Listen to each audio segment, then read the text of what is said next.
I'm really glad you could all make it so early on a Sunday. Very much appreciated. Yeah, I kind of thought like having a little morning gathering would be a really nice way to sort of ease into this day and yeah, have like a quiet moment before the school day gets kind of more busy and buzzing. So thank you all for coming. For all of you who don't know me yet, my name is Sturta and I am the curator of today's pop-up, and also I run an online magazine and online store called Lissome that's dedicated to high quality, mindful and beautiful conscious fashion. In my previous career I used to work for boutique design for boutique design agencies in Berlin, London and Lisbon, and I've also worked for more well-known publications such as Elle Magazine and Elle Decoration in Munich. Yeah, and well, God, now I'm lost a little. But I believe at the moment we live at a time where fashion has become somewhat of a disposable commodity and where instant availability and low prices have become sort of new virtues. And I sort of set up this pop-up almost as a bit of an antipode to this, like a celebration of makers who care and consciously made fashion that is fair and sustainable. But at the same time, I think we're at a really interesting time. At the same time, we are gradually becoming more and more aware of the negative impacts of the fashion industry and also of our current day consumer culture.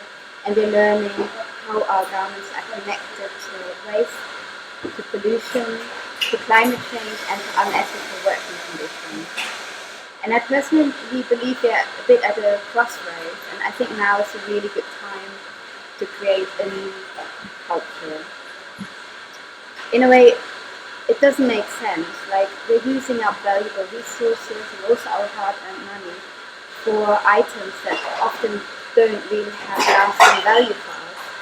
And we empower companies that are not really worthy of our support just because the industry is very opaque.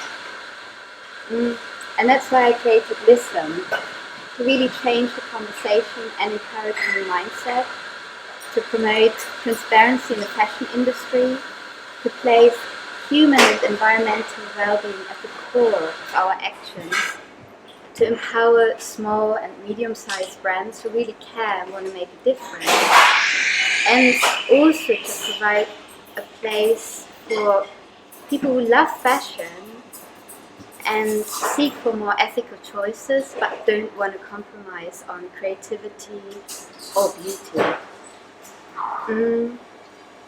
So when I started Lissome, I was in this wonderful position to talk to many emerging conscious fashion brands, like to really hear their stories and see what drives them, what makes them. Yes, Julia and I talked for hours. And what values they have and how they're trying to make a difference. And I think it's really incredibly important to share these stories because I think we need a better understanding, first of all, of how our clothes are made and what's kind of the impact of them and how we can do things differently. And also, I think it's really important that we know that there are actually designers out there who care and whom we can trust, and if we support them, we can make a difference. So today you have the chance to meet many amazing designers and really talk to them. Like, I think they're all really happy to share their stories, tell you about how they manufacture, because they're all really proud of it, which is nice for a difference. And in the room today we have the founders of Ecosophy, hi Kate, of Alice, where's Alice, yeah, of Gypsy and the Bean, the beautiful hats over there, I don't know, where's Lily? Well, I don't know. And Lana Siberi, Julia is sitting here. Where's Marta of Lapidarium? Yeah, there's Marta. And hang on, Ren. Yeah, and Zoe Morton Hillary as well. And on the panel, I'm very happy to welcome 3 women and 1 man. Yes, who will share their stories with us. And I would love to introduce you to Alicia Lay of Bourgeois Bohème, to Henrietta Adams of Henry, to Joe Jeffrey of Desmond Dempsey. But I was wondering if I was getting all the names right. And to Phoebe Hunter McKilveen, almost. Yes, of Project Pico. Thank you so much for being here. And I would like to start with a very basic question, and I would like to ask you if you could first briefly introduce yourself, your brand, and tell us a bit about your background. Maybe we start with Henrietta. So I'm Henrietta, and my brand is Henry. I do shirts. It's just over there. I started in fashion. I studied at London College of Fashion, and I particularly focused on pattern cutting. So after various internships in industries, I was doing some freelancing in London, focused on pattern cutting, which is what I love. And I guess through that, and having quite a lot of input into various different studios, I kind of thought maybe I could do this. And then I sort of thought, if I'm going to do it, I would really want to focus on something that's really just focus on one thing and do it really well. And that thing turned out to be shirts, because I think they're really timeless, and I think they add a lot of value to your wardrobe, because it should be the kind of thing you're going to be wearing years and years to come. And if they're made in a sustainable and ethical way, then I just think it should be a good product to go for, really. So and I started working on that last January, and they launched in September, so about 6 months in now, and yeah. Brilliant. And you do both like men's and women's shirts? So I focus mostly on women's, and I do have some men's styles as well. It's quite a unisex look, so but the cut, it's all about the cut really, and it's mostly women's style. Okay, brilliant. So maybe Phoebe, we continue with you. Yeah, I'm Phoebe. I co-found Project Pico with Isabel, who's over there. I've got to bring her into it. We produce organic and fair trade cotton underwear. It's everyday, again quite timeless underwear that we wanted to produce because we'd spent years talking about, one, how little transparency there was with our clothes, and especially our basics. Everything says made in India, made in China, but we felt there was such a lack of information apart from that, and we couldn't find beautiful everyday underwear that fitted in with our aesthetic and that we could trust. And Isabel's background was in tailoring, working with like sustainable fibres and natural dyeing, and we both felt very connected to where our food came from, but felt that there was a lack of that with our clothes, so wanted to make some good quality underwear, so that's what we did. I think I just continue. Carry on. So I'm Joel. I'm the one half of Desmond Dempsey. Molly's the better half, sitting around the corner. So I'm afraid you guys got the short straw with me. But we set up Desmond Dempsey to focus basically purely on making pyjamas for men and women. We focus on print, and to be honest, we had no experience in fashion at all, so it's been a pretty steep learning curve over the last 2 years, and we've learned a hell of a lot. And not only, and I think it all comes back to, we had, as people who bought clothes, no idea where our things came from, so kind of it was a bit of an eye-opener, learning more and more and sort of going through that journey, so, which we're still on, so lots of work to do, but yeah, on our way. Thank you. No. Last one. Well, I'm Alicia from Bourgeois Bohem, so we're a innovative footwear brand. We've been around, gosh, for 12 years, but we've sort of gone through lots of evolution. So my background is health, actually, like you, so huge learning curve. I'm a podiatrist and I did lots of public health work in hospitals and clinics. But the ethos of my company is vegan. So I'm a vegan, and I couldn't find, 12 years ago, couldn't find shoes that I liked, you know, the usual connotations you get with vegan shoes. So I wanted to dispel that. So we started off as a marketplace. We used to get lots of different brands in and do that. And then there was a demand for footwear, so we started producing our own footwear. And I did bags, belts, wallets. I mean, we did everything really.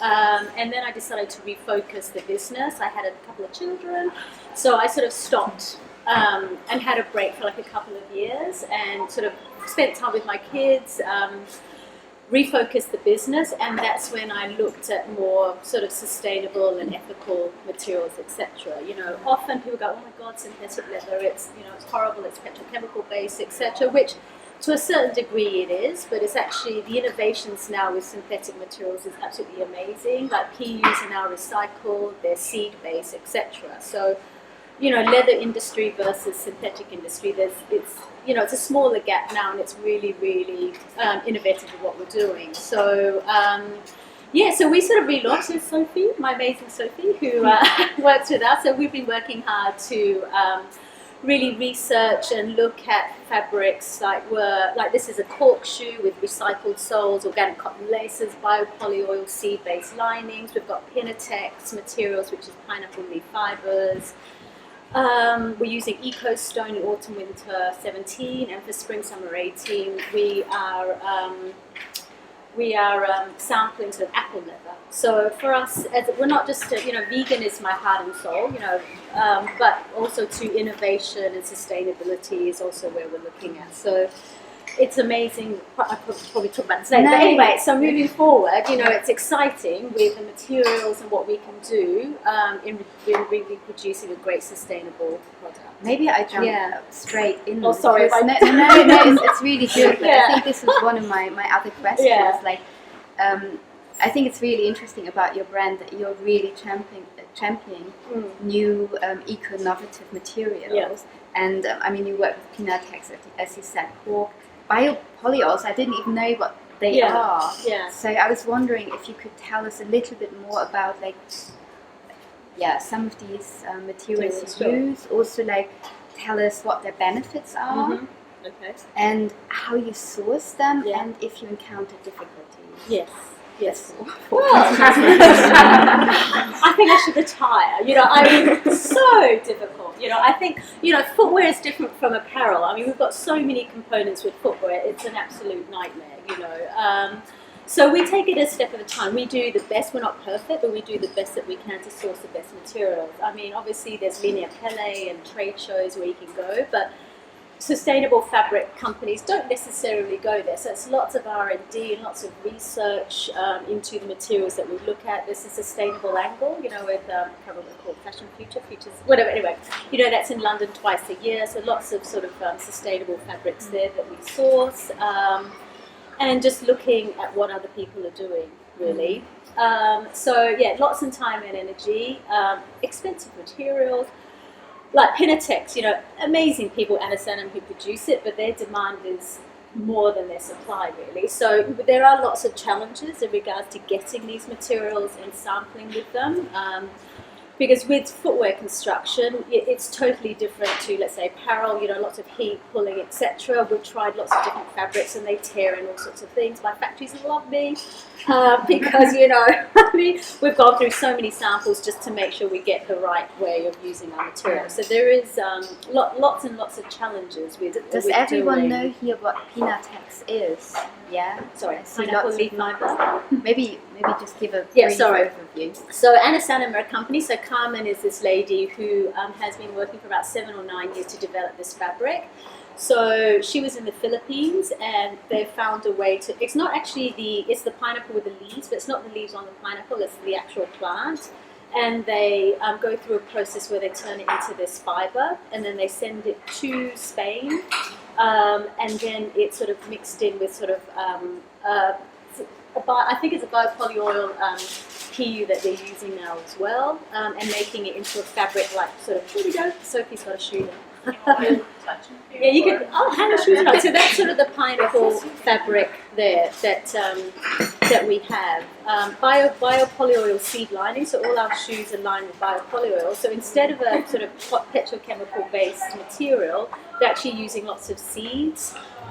Together with some recycled PU on a cotton back lining. All the materials are breathable, and they're innovative really. And then we've got, the stone material, which is sourced in Italy, cork from Portugal, and then apple leather. So this guy called Hans is sort of, I don't know how he got onto it really, but he must have been hanging out in an apple plant. I don't know. Anyway, but he saw that making apple juice, there's lots of, I can't remember what it's called, the stuff that, all the bits that the apple, well, it's called something else, but I don't know what. But yeah, we'll call it pulp. Anyway, he saw there's lots of pulp stuff, so he's managed to find a way once again to put that together with like biopolyoil linings, etc., and create this fabric which looks like leather, but it's not. So it's 50% sort of apple byproduct. So we try and source fabrics that use a lot of byproducts of different industries and are durable as well, and treatable, etc. And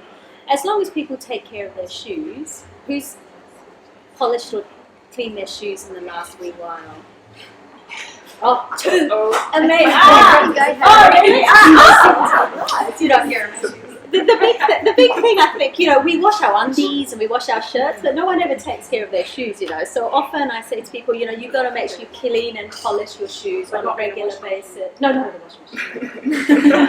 But, just a nice clean water. But anyway, so for us, yeah, it is challenging, to really try and find innovative materials, especially with footwear. It's not so easy, but we're always trying to constantly find better and better fabrics. In New York, I think it's called Modern Meadow. They're looking at, using collagen cells to make leather look materials. There's muskin material, which is mushroom fiber, which we can't really use for footwear. But yeah, amazing different materials that are out there. There's a lot of innovation going on. Yeah, lots of innovation. Yeah. So very interesting. Interesting, but we kill ourselves. We're slave to fashion, but we're slave to like ethical fashion and sustainability. Yeah. Anyway, that's it. But yeah. I continue with Phoebe, and I would like to ask you if you could take me on your journey and tell me how you and Isabel set up your supply chain for a Pico underpant. Mm-hmm. And basically like the whole way from the organic cotton fields to the small fair trade factory in the south of India, is that right? Yeah. That you're working with. And another question is like, how did you go on about finding your fair trade suppliers and also your materials? Okay, yeah, and this was obviously the most important thing for us was to be able to trace every stage of our supply chain, and actually be able to go and visit every stage. It's an amazingly complex, and I think that's one of the biggest things with fashion that's different from like food, is that there are so many different stages involved, like going ginning and spinning and knitting and dyeing, and it's a lot of processes. So that was the biggest challenge for us, was finding a fair trade factory that would be able to help us go visit every single stage. We used Ethical Fashion Forum, the MySource actually had the factory we use on there, which is fantastic. Miller Factory in Tirupur. It's a Krish, the factory manager, and his team. It's pretty much a workshop. It's this tiny factory in a town that has 20,000 factories in it in the south of India. So it's vast, and actually finding a fair trade factory in India that produces underwear. There's not a huge amount, and when you go down to like Tirupur, there's only a few. So we visited 3 different factories while we were out there. We had help from a few sustainable agents who work at helping with supply chains as well. They helped us with some of the other factories, but we actually decided to go with Miller in the end because they were really strongly connected to every stage. What gets quite complicated is that in India, 85% of the farmers are producing on a small plot of land, so it's like 1 acre. So all the suppliers of fabric are huge cooperatives, or it goes to like one big unit. So we wanted to be able to actually go see the farmers that are slightly naively, we were like, we'll be able to go to this field and be like, our cotton was grown on this plot, but we can say that it was grown by this cooperative that makes up 3,000 farmers, and we had the chance to go visit them, and that was all thanks to Miller Factory. They helped with facilitating that, and we had an amazing opportunity to go visit all the not all the villages, a few of the villages who are part of that cooperative. In every one, we got to meet a lot of the villagers, talk to them about the fair trade projects that have been implemented in those villages to help them with not just production, but with things like creating women's self-help groups, and helping source loans, and like things that they hadn't done before. Like lots of the women had never, they hadn't left the villages, hadn't been to banks, and they actually needed a lot of support. So that was a big thing for us to actually be able to talk to the farmers and find out all about farming organically and firsthand. So we went there and then went on to the ginning unit, which was close by to the cooperative. And ginning, for those that don't know, is when the cotton ball is removed from the cotton plant. It literally, cotton looks like the cotton, like it looks like cotton wool, and it's taken off, and the seed and the ball are removed. So it's done by machine, and then it goes down south to be spun and knitted. And we went and visited the knitting unit, and then went on to the dye house, which have worked with Miller Factories from since Miller Factory formed. And the dye unit's amazing.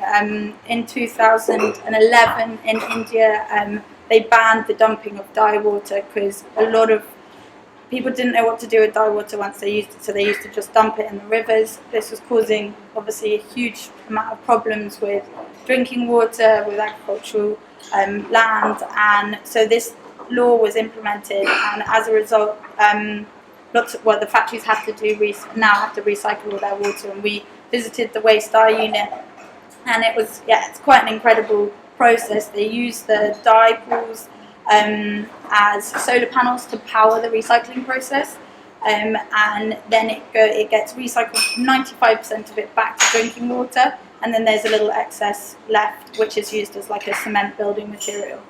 And all the knitting and the dye units are all 40 kilometres from the small fair trade factory we work with. So it's actually all very local, just like far away in India. Yeah, and then the cooperatives aren't as local to the factory. But no, it was quite a challenge, and we were actually initially working with one of the last remaining factories in the UK. It's called James in AGM. It's an amazing little factory in Wales, and we were sampling with organic cotton. But the thing was, we couldn't trace that cotton back. We were asking the suppliers where does it come from, and they were like, it comes from India and from Turkey. And we were like, no, but we want to be able to see every single stage. Yeah. And we felt if we were working with India, then we would be able and work directly, then we could trace that, and so that's what we decided to. So you can basically really trace every single stage now. Yeah. Be really transparent about the entire. And it's always. We're always learning, and it's a massive. I had no idea what ginning was. Don't have a fashion background, so it was all a complete minefield. But that was really key for us to learn as much as we could. How long were you over in India? We had a crazy trip. We were just there for a month, so we were moving every 3 days on 35-hour trains, to get to the next place. But we're going back again in a few months, and I want to go and visit more the other cooperatives that the factory work with, and do more research as well, and actually talk to, because a lot of the places we were visiting were they're organic cotton farmers, but we want to be talking to farmers who aren't farming organically, and conventional farmers who are having lots of problems, and find out more so that we feel we can learn as much as possible. So. Brilliant. Yeah. Okay. So, Joel, I understand that your production is done entirely in Europe. You work with a Spanish mill to print your designs, and you manufacture your pajamas with a family-run business in Portugal. Yeah. And well, I would like to ask you, what have you learned from working with your suppliers, and what do you think makes a good supplier relationship? I mean, I guess, like lots of people here, I mean, we would have learned a hell of a lot from just starting working with suppliers. I think when we started, there was no substitute for just being able to actually visit the factory and actually see your garments getting made and understand why things cost what they cost and why things take the time that they take. So we actually started with manufacturing in London, and Molly in particular would spend a lot of time with the guys at the factory, like actually steaming the pajamas and going through like lots of the different processes, helping them pack things up. And I think when we had it with no experience, we just felt like the most important thing was that we understood the work that was going into it before. And I believe in any business, there comes a point where you have to discuss prices with people, which is an awkward discussion. And we felt like there's no way we can have that discussion in an informed way without actually understanding at least some of what goes into making the pajamas. So we started there and then moved over time. We sort of grew and scaled up, and it wasn't feasible for us to do it at the factory in London. So we found this factory, family-run factory in Portugal. And again, one of the key things is just being able to visit, and we can give them a day's notice and go over. And Bruno and Nuno, who look after our production there, like amazingly supportive. And it's been a family-run business that it's actually Bruno's mother-in-law, and so he set it up, and he now runs it. But it's been around for 40 years, and it's a good size. There's room for us to grow there, and what's kind of an important client for them, but not the biggest. And we just are still able to spend 3 days there visiting and filming and going through the product with them. I think for us that's still such an important thing, and I guess that leads on to what makes a good relationship with the suppliers is just having transparency with them as well. Like there's one side is transparency with customers, and I think there's being transparent and honest with the people that are helping you make the products is the other side of that, and really, really important. And we spend a lot of time just getting to know them and having a sort of human relationship with them like you would with anyone else, and that tends to translate to helping you get stuff done when your fabric arrives late and you've got to get stuff done quickly, or all the unforeseen issues that you're bound to have. Yeah. Well, one thing that also interested me personally is like you don't market yourself specifically as an ethical and fair label, and I was wondering, like, what is the reason? Yeah, I mean partly because I think it's such a massive topic, and I think there's still so much that we can do and improve upon. I think we identified early on that ultimately it's going to be good for not only sort of the world, but good for business to move in that direction as quickly as we can. And we focused on what we knew how to do best at the start, which was working more locally and working with factories that were local and we could visit, and we knew that there were the conditions, we could see them, and we could go through all those processes and understand that side of things. And so I think for us, we're just kind of taking our time before we really push it, and I think at that stage it would become. I think the cotton's a big reason too, isn't it? Like cotton's huge. It's like you have to use so much water to make cotton, and so as a business we can't do it all at once, and we want to be a business that is around for 100 years, and like it's more about focusing on it. I guess as a business you have to be sustainable too, don't you? Like I guess and that's one point we want to be. I think if you look at someone like Patagonia, who is they've been on a process and they didn't start doing everything they do today, but they have got to that point, and they weren't a business that was around doing everything perfectly and sustainably for 2 years, and then for whatever reason. And I think so. We're kind of on that journey, and I think like we're still at the beginning and doing everything we can to get there. And I think until we get to that point, then we can start to talk about it more. I actually really believe in transparency. I think for me that's like a really key aspect of being in the sustainable arena, rather than blaming, just kind of being really open and say, okay, this is what I do now, and I really want to get better and better along the way, and this is what I figured out yet so far. Because it's a big thing to start up your own business as such, and then implementing everything. It's like, you have to have a balance between idealism, pragmatism, and then just like, so I think really it's like having an open mind and an open heart, and like doing better and better. That's what I believe personally. Okay, so where am I? Yes. So I read on your website that your aim is to make your products as locally and as organically as possible.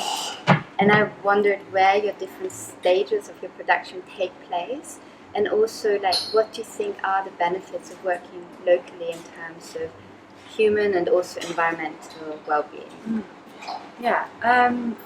So my production is done about 5 miles from the studio in London, so really close by, and all my cotton is sourced from cotton, and I'm not quite at the stage where I can trace all the way back, but I would love to do that, and I'm hoping to go up and do something similar. But at the moment, I know it's all organically certified, and working locally, the benefits Joel touched on is actually working out as sort of a designer how to work with a factory and what my customers like, and being able to react really quickly on that and do small but quite regular batches of production, and sort of like on a learning process really. And my factory owner is really supportive. His great grandfather had a business, or fourth generation factory, so he's got tons of experience, and he is quite sort of willing to do very small quantities, and that way I can test products and see what sells and do more of it if it does, and that reduces waste, it reduces my risk. And for now it's really very lucky to be working with him. I guess. And I think it's also like just so nice. You really know who you're working with, and you can grow with this person. And you can start building or continue to build a relationship with that person. Well, my last question is a rather large one. And I would like to know, what is your personal future vision for the fashion industry? Maybe I'll start with Lisa. Well, I suppose the reason we're all here is about transparency and sustainability. I think there's a lot of there's Fashion Revolution Week, which is amazing. We had a pop-up in Shoreditch for that, but it's amazing how many people haven't actually heard about Fashion Revolution, or actually know anything about transparency or supply within the fashion industry. Even my friends, who sort of they think I'm a crazy vegan, but so I need to learn anyway. But to me, it's more than that: sustainability in fashion, etc. So even my closest friends, I'm there sort of educating about everything that we're talking about today. So I think the future is, it's bright, it's great, but I think there's a lot of work to do in regards to actually, I don't like saying educating, but informing, and I think there's not enough information out there, not enough people know about. I mean, we do, but it's amazing how many people don't. So for me, it's very much about informing and getting the word out there. Can I continue with you? Yeah, I mean, I think very similar sort of view on that. I think it's a massive. I mean, the information that's, I mean, there's lots of information out there, but I don't necessarily think it's always made available in a way that everyone who's interested can access it easily. So I think things like Fashion Revolution are an amazing start, and I think more of that can only be a good thing, and I think that side of it's massive. But I also think from a business point of view, and I think that it's ultimately going to be good for the business. Like there become a stage where people, and unfortunately, it's one of those things with the big companies. Money trumps everything else a lot of the time.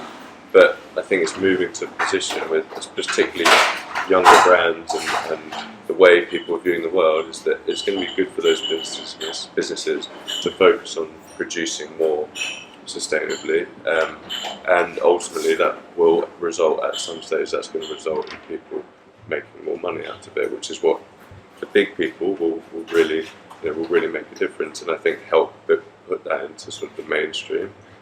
So you reckon it's starting more grassroots with smaller brands that push forward values, and that will also make the bigger ones sort of change their mindset and hopefully their action. Yeah, exactly. I think Henry's touched on a few things, but the ability, reducing risk, small batches, regular production. There's a lot of great reasons that's a good way to manufacture for any business. If you make clothes or cars, that waste element's massive. So I think if you can get the grassroots people to be sort of focusing on that, and then get some big players in who really pay attention and can show how it's done at scale, which is a massive challenge, then I think that's when we'll start to see big changes. Okay.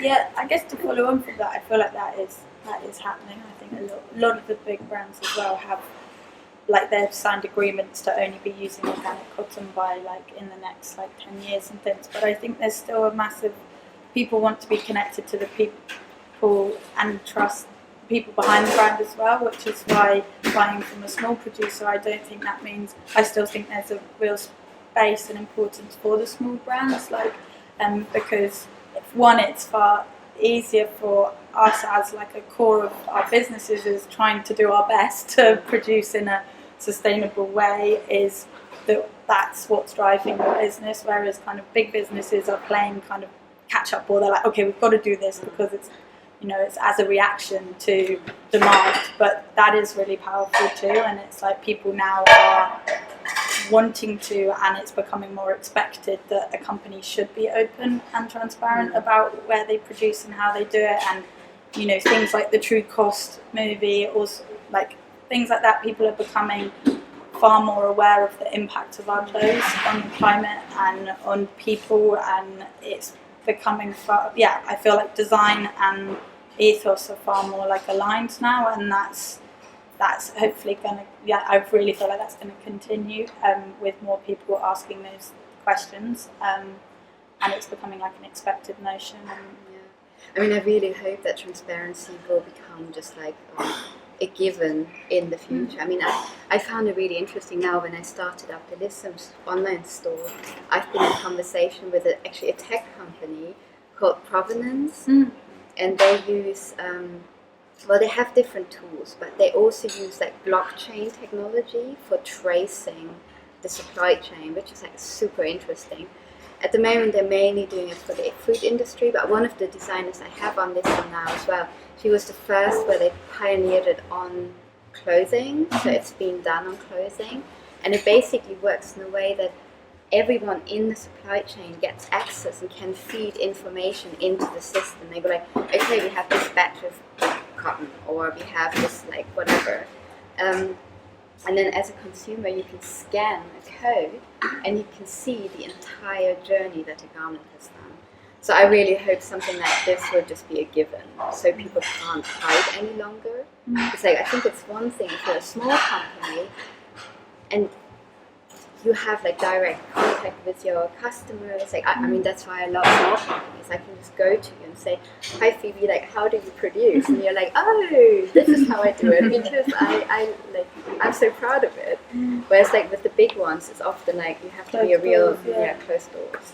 I think it's really important as well. What Joel was saying is that all of us and like being open about our supply chains, but also being open about the limitations. Like we're all trying, but it's so complex. It's like such a complex industry, and we can only do our best. And I think that's what you're buying into people who are trying, like and trying to do their best. But there are things that like you look at like other great shoe companies as well, like Beja, who the thing I like about them especially is that they're like limitations, and this is things we want to improve on, or this is where we don't know, and maybe sometimes that's quite confusing to someone who's not entered the world of ethical fashion, because they're like, what? Like there's so much, but it's real that it's a huge industry, it's a global industry, and it's we can only like try and do everything is right. Yeah, it's kind of crazy. Like honesty is still quite a radical thing, because I think a lot of people are afraid that they are being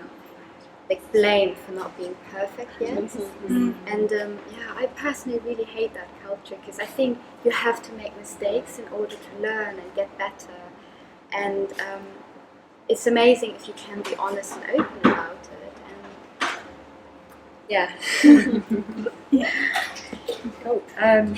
So apart from all of that, which definitely agree with all of that, I think consumers taking a bit more pride in what they're buying, and maybe spending more money, and maybe not making purchases that they're going to wear 3 or 4 times, and then it ends up in a charity shop or in the bin.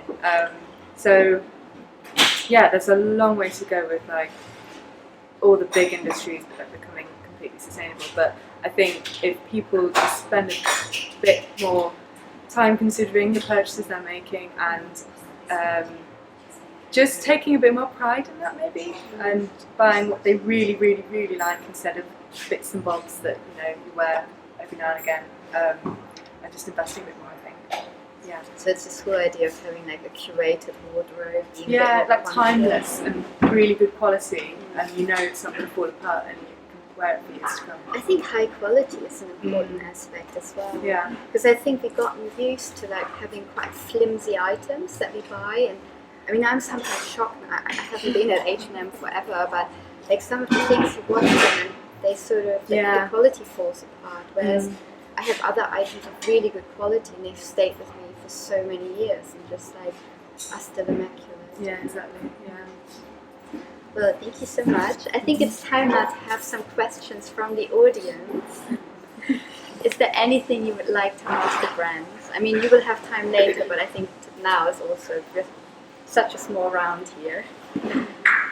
Anyway, So, like, as a fashion design student, I'm really interested in sustainability, and I'd love to focus my graduate collection on that. But I live a very low budget life. Like, I can't rely on my parents for any funding, and although I can find sponsorships, I wouldn't really know where to look. And I wondered, like, do you find that working ethically, like, you kind of need financial support for that? Like, is it something you can do on a low budget, in your opinion? Is that to everyone? I'm just anyone that kind of answer. I mean, I'm just thinking of like going to like India in particular is such a beautiful thing to be able to do. Yeah. But for someone that can't even quite afford fabric, it's like it's such an impossible challenge sometimes. Yeah. I think there's one thing that it's constant funding applications and things, but there are funds out there as well. We're applying for like the School for Social Entrepreneurs, and there's different fundings like the got the Winston Churchill Fund, and there's quite a plethora of different funds which can help, but it's not not something that comes cheap, and it's you also have to I guess it's living a frugal lifestyle when you're doing starting up as well, but there are lots of startup funds out there which help, but it's if that's core to what you're doing, then it's, if you have, say, an investor or something like that, then that's, that's part of your business spend. Like, it's really important to do that, but it's possible. I wouldn't say it's more expensive doing it ethically and sustainably at all. It's in terms of starting business, it's just loads of costs, but it's not more expensive. I don't think, in my opinion. I think if you have like a clear vision of where you want to be, make sure. Me, I just said, it's going to be amazing to do this footwear brand as a hobby, versus having a serious business plan. So I think just as long as you start off with that, really planning, thinking it out, what exactly you want to do, then you can maybe bring, some interested parties in, etc., together with funding, etc., then it's a good positive foundation that you have. So I think, that's a mistake I wouldn't do. Don't start a business as a hobby. I think that's important. Yeah. I guess I think taking your time before you try and go out for any sort of funding is really, really important. And it's really difficult, but it's really good to be able to do it without that. And then without that external funding, I mean, things like there's access to grants and loans which are affordable and can be really good. I guess as well, I mean, I would say maybe it depends creatively, like how your creative vision for your graduate collection might restrict you in certain things, but it might be that you can't do everything straight away, and it's something that we've already touched on. But there are going to be things that you can definitely do, like working very locally with a factory, which is a great thing, which is actually also going to be cheaper than really like the only option, as opposed to going and making it anywhere else. So there's kind of two sides to it. So I think don't put so much pressure on yourself from the very beginning to try and do it all, because that's really scary for anyone at any stage. But like we said, like be honest and try and do like as much as you can that still enables you to make your collection.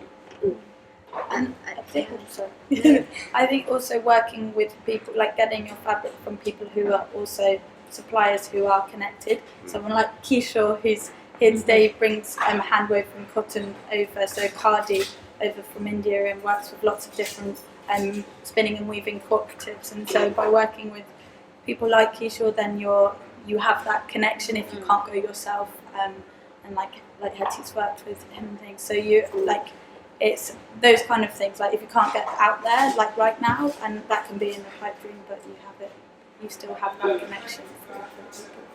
I think maybe it could also sometimes be helpful, like when you're a student and you want to start your own brand, maybe first, if you don't come from money, start working in the industry and just like start having savings. I mean, I worked in the industry for 10 years and I couldn't have started Lissome if I hadn't earned for like all that time and had like some kind of my own capital.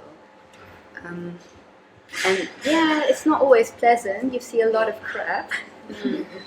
But you also learn and you kind of know how the industry operates, which is really actually very helpful because you kind of know both sides of the coin.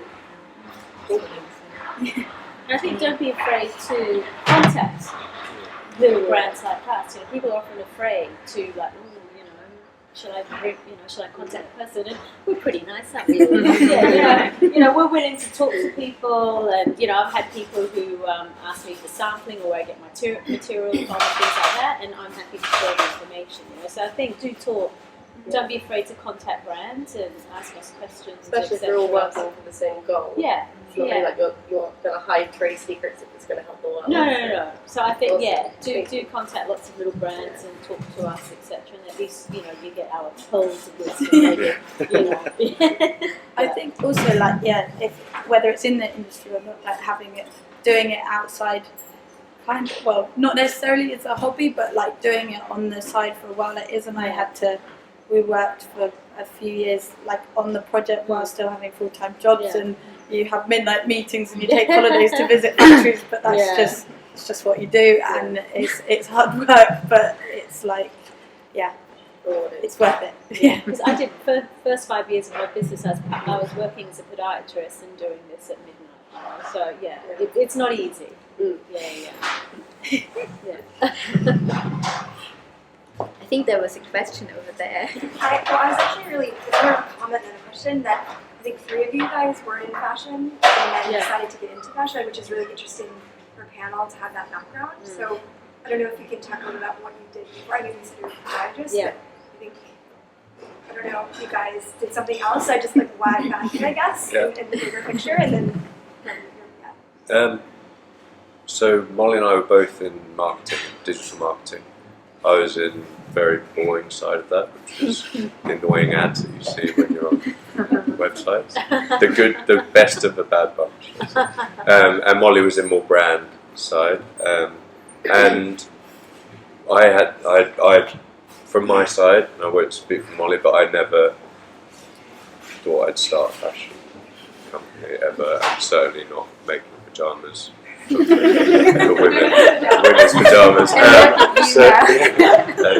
I am. But I guess it was just something that sort of came from Molly, a need that Molly had, and what the best thing and the most enjoyable thing I've taken out of it is actually learning to make a product. It's something that I've never done before, and it's so cool seeing something that you sort of conceptualize and then actually seeing a physical thing and someone buy that thing. That's amazingly rewarding, and that's what kind of excites me about it. More than I ever thought it would. I did not expect that side of it to be the most exciting bit for me. But my background, I guess I've always had an interest in clothes. My mum has saved and collected her clothes since she was a child, so we have she has rooms and rooms of clothes and second-hand clothes, so it was always something I was surrounded by.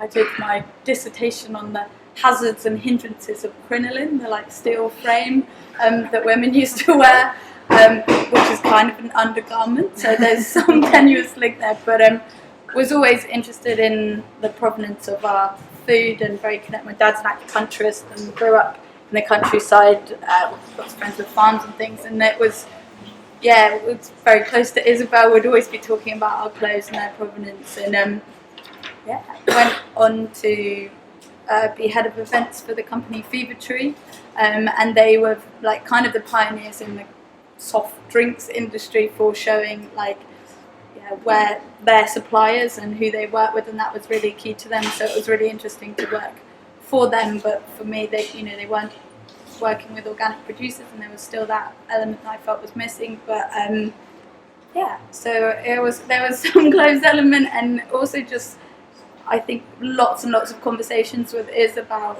specifically underwear and how we can find good quality basics that we thought had a design-led element to it and were simple and everyday, but also really beautiful in the design. So in your company, it's actually you are two, so one of you does have a fashion background. Yeah, so Iz has got, which has been exceptionally helpful. I could definitely not have done without her.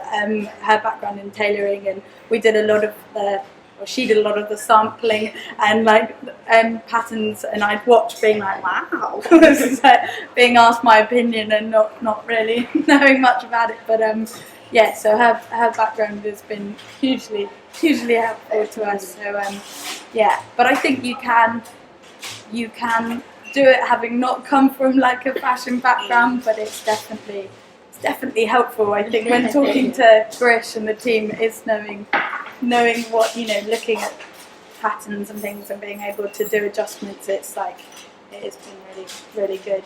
I feel a bit like rabbit in headlights sometimes with it, but I think it's also, in some ways, I think it's kind of cool not to have that experience. It's been good not to have some of that experience, because I think I found that this was such a closed industry when you sort of try and find, the first thing we did was Google factories in London and set the hundreds that turn up, and there's nothing, and I just really struggled to get it. But then people say no because that's not the way it's done, and I think sometimes it helps to just say, well, that's crazy, why can't we just do it differently?